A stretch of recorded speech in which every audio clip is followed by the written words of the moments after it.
Jeno muhozi ye etasaaga wetwogereranga munnamawulire oba yali munnamawulire tugume ono nga yali yabuzibwawo oba yali yawambibwa kaakati avuddeyo ng'ate akyusizza olulimi nga nnono ali mu kuba nti no yeetondera Jeno muhozi. Katusooke tubeere nga tukuwa ku bumu ku butambi munnange tugume bwe yayogeranga oba ebigambo bye yayogeranga nga tannaba kuba nti naate awambibwa. Sungu bwe mulinako nyinza okutuukawo ne mukuba oluyi anzitiraawo ate ne nfuuka ekikole mu gyali muhoozi keneruga Jeno muhoozi nze amanyo nga yiwa nze gwolaba wano tonzanyisa nze gwolaba ndi muwejjere nze ndi gasiya nga namutuuseeko mu maaso bwenti nga sinamubuuza bwenti ngaabanga amanyo nengayiwa panko nengayiwa bwebwo obutambi mukwano kaakati we yavuddeyo oba ebaamutadde oba ebaamukomezzaawo jjukira nti naabadde amaze ebbanga munnange nga talabikako kaakati munnange yakomyewo yeetonda akatambi keekano. So generally Jeno muhoozi muganda wange nkuwa ekitiibwa abazadde mbawa ekitiibwa bannange nze sirina buzibu bwonna era nkusaba onsonyiwe tugende mu maaso ekyamazima kyo ndi bubi saagala kwekwekereza oluusi osanga ekimu kiyinza okuleetera okukola ki okwogera ebyensimatu ndi bubi kikyoli bubi muki financially ndi bubi ekyamazima abaana bannimye okusomesa n'obwana bonna oluusi n'omugaati gubula n'ogenda n'otambula n'ogenda eno ne bijira kwegamba n'oluusi osanga nga n'ekyo nakyo kiyinza okuleeteramu ki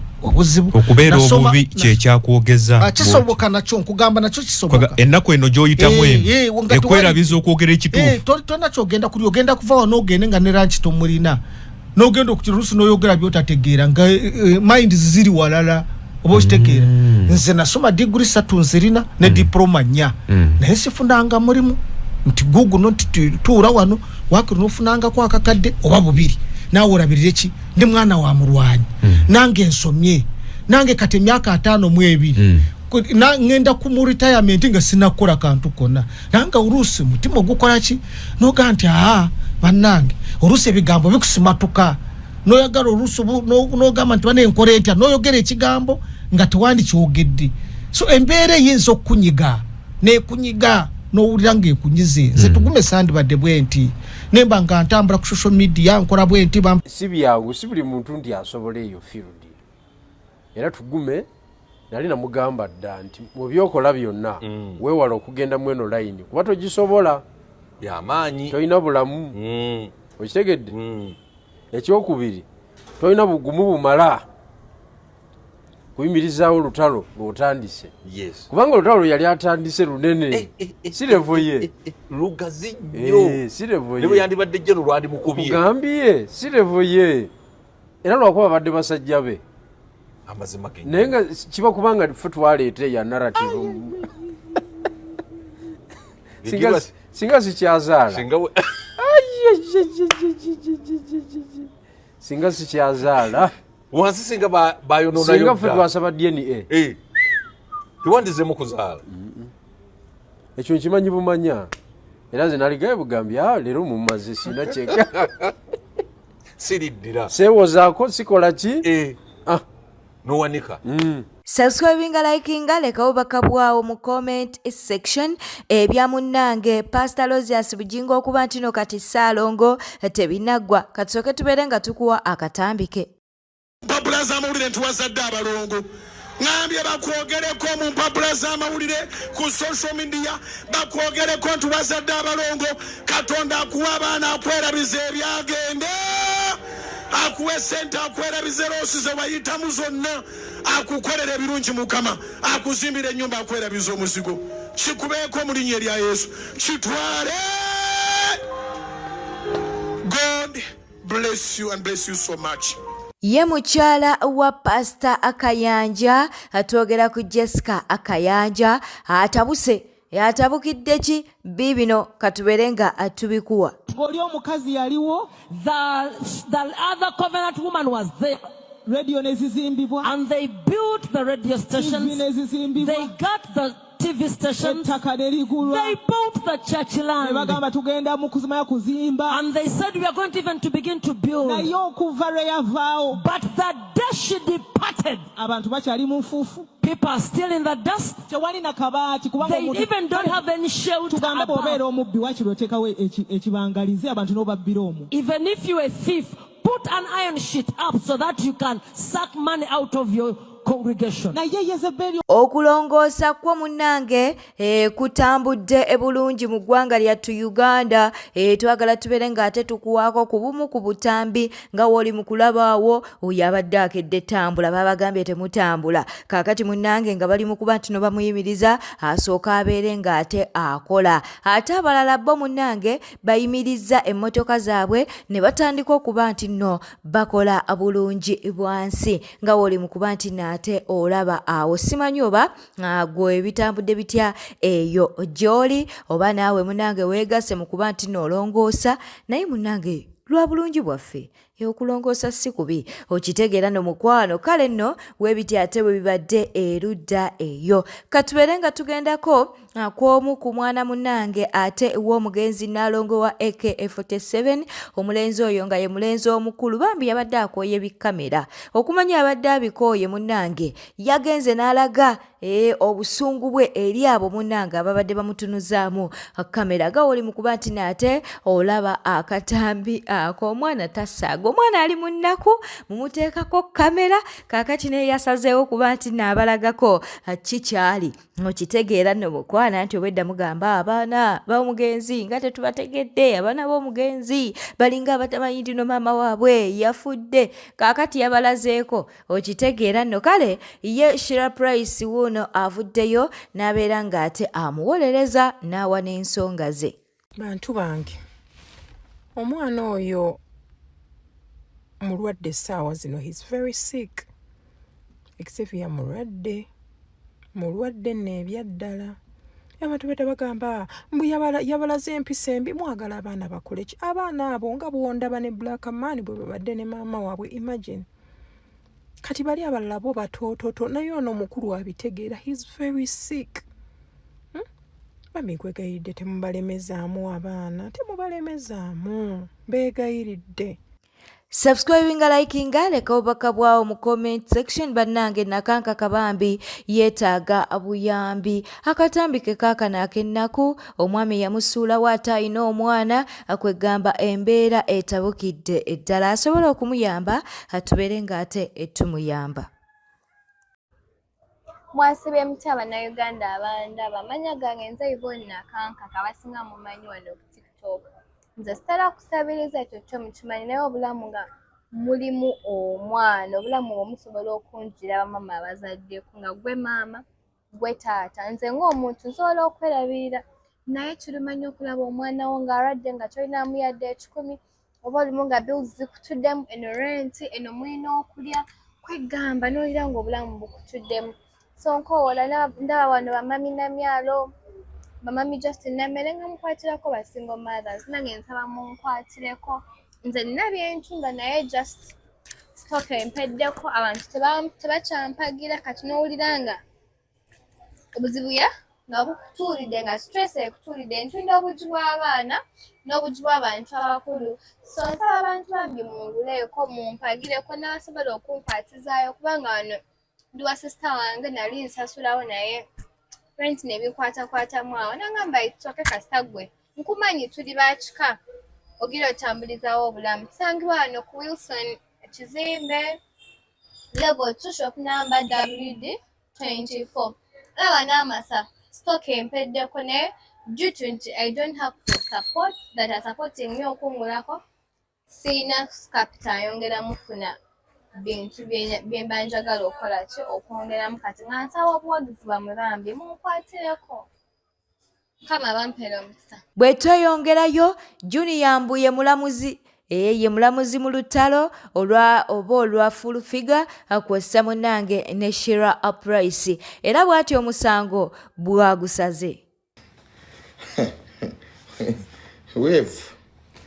So ng'omulamuzi wa social media, by the powers given to me mu article constitution ya social media eyebivumo n'okwewemula by the powers given to me mu article ya social media eyebivumo n'okwewemula ng'omulamuzi wa social media aliwo empaka bwezitibwe zatambudde. According to section A eyebivumo subsection B eyebyobuwemu reference of social media cap article 2 eya social media Shanitah Price yeya wangudde. Yes, according to article 2 eyebivumo eya TikTok subsection A ebyokwewemula as amended by the TikTok fans, Shanitah Price yeya wangudde. Congratulations Shanitah Price. Ebimu ku byawanguza Shanitah Price olutalo luno ye statement enkulu ennyo gye njagala obbazannyira wano. Ye yamuwanguza njagala okusala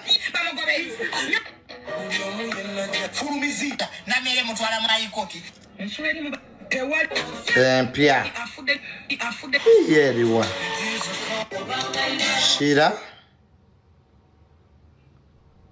Shanitah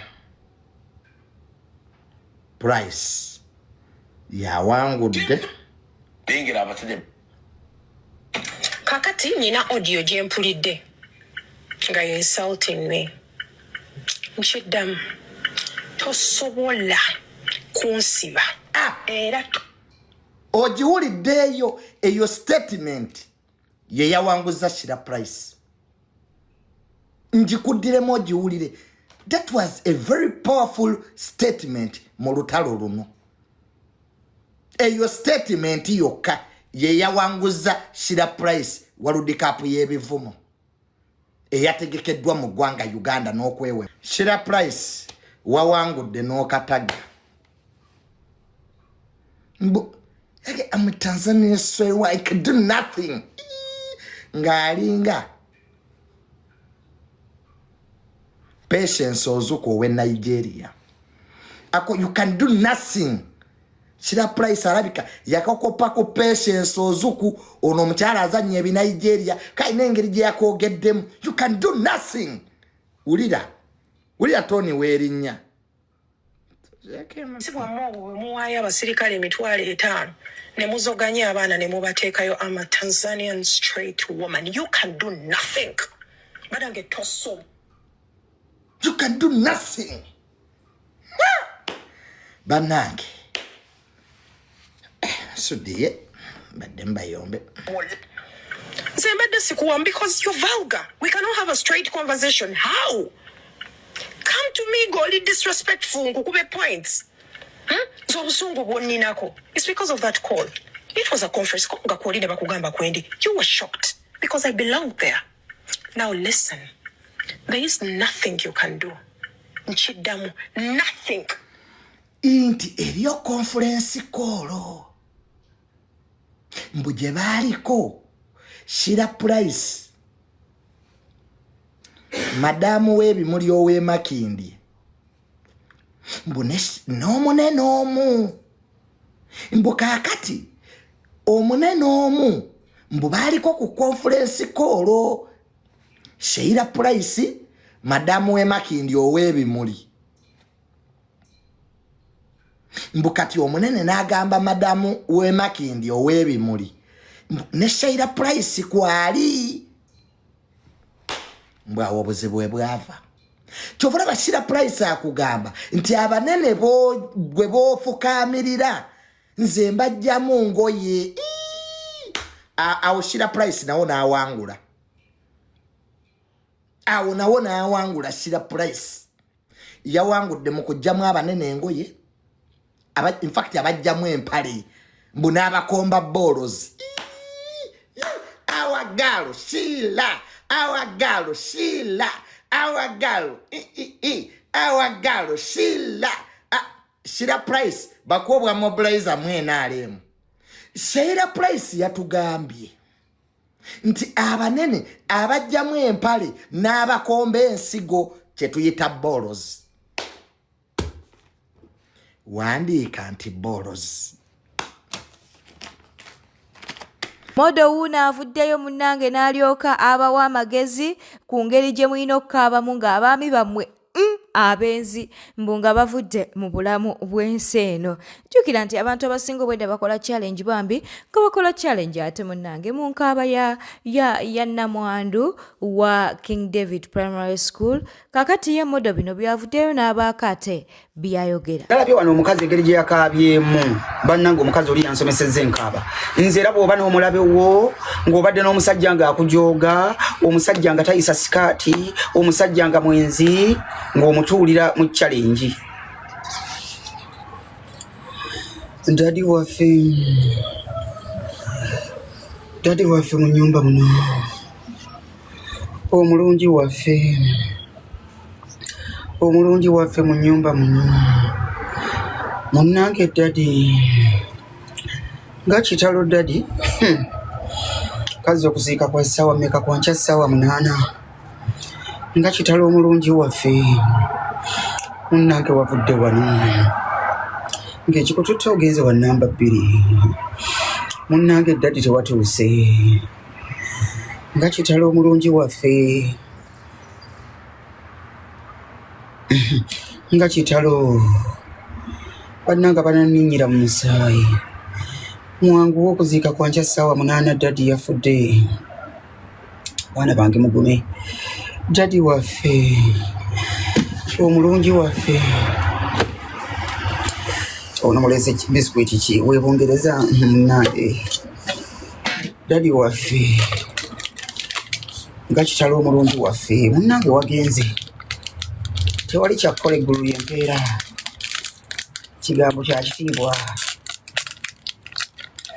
ennamba yange mugimpeera omukulu oli yasabye ennamba ya Namwandu eyagambye buli lwenfuna ekinkanga munnange omusajja oyo nga nkubira dadi waffe munnange kamala okulya n'okunywa ku yogati. Wetweyongerayo Eddie Kenza akoze kyamaanyi okuba nti nate ayonoona minisita waffe minisita Nyamutoro nga woli mu kulaba awo minisita owedda azina obuzina ku luyimba lwa Nasanga era nga yayigiriza abalala bonna bonna aba NRM ababadde awo nga buli kaddaasa akamanyi okitegeera twagala nno okubeera ng'ate tuweebaza minisita minisita obuyimba bw'omwami we abumanyidde ddala bulungi. Kale katubeere ng'ate tweyongerayo mu mawulire amalala ge tuli mu kuba nti nno tufuna Ssenga Acid wuuna avuddeyo n'abeera ng'ate abaako ebirala byayogera ku mugenzi ani ku mugenzi Nnaalongo wa AK47. Basweeti yenze again mugamba mutya muli mutya I know mugamba this is not necessary, it is still necessary, especially when you are busy lying against people's names. Once again najja waneeno eddako, of course abamukumwe you don't use Snapchat. Some years back, it could have been maybe 2 years back, nembagamba mbuno omugenzi Maggie yali yamuvinga dda ono nga yafuna omusajja omulala era bali ku Snapchat. If you remember very well, nembagamba she's dating omulangira Nakibinge. Abaliyo, you remember that day when I said that. But according to what is going on and people saying rabadaba, you're breaking up Maggie omutima, Maggie was depressed. That is not true. Maggie had already moved on. Maggie had a man that she was in love with, and they were planning and doing amazing things together. Depression is not any of the things that killed Maggie. Maggie was a sickler that got a sickle cell crisis, acute chest syndrome. mugenda gamba, is this necessary? It is, especially if a person has rested and left this world and you're busy looking for a person to blame. Ogeza n'oleeta wano embalakaso mu comment section ng'osinikira ebinnyo ng'ogamba naye kati ofaaki mmwe abavuma abantu nga mubawayiriza ebintu mufaaki. Tusabire Maggie awumule mirembe. Let us also allow people that were once in Maggie's life to get close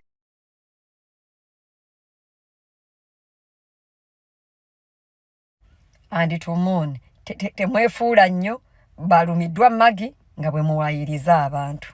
Maggie yatulumye tetuwayiriza abantu tukungobagire Maggie. Once again, Rabadaba broke up with Maggie 2022. Maggie left UK, moved on, nga litamizi amazo mulopa mu system ne bamu frustrating anagamba whatever. She left and went back to Uganda to settle down with her new man, the man she has died with and dating, and that is the man owekitiibwa omulangira omulungi owekitalo ayitibwa Nakibinge. There you go. Abaagalana Victor Kamenyo ne mukyala we munnange baafunye obutakkaanya naye bano we babeerawo we batabuka we baddawo katwere nga tukuwa akatambi kaabwe bakunnyonnyola ensonga zaabwe. Mbeera taata tukole ekitwala omwana waffe mu maaso. Nze bw'okola obundabirira omwana nze sigenda kukaayana nawe bino sibiddamu aga Katonda mu ggulu.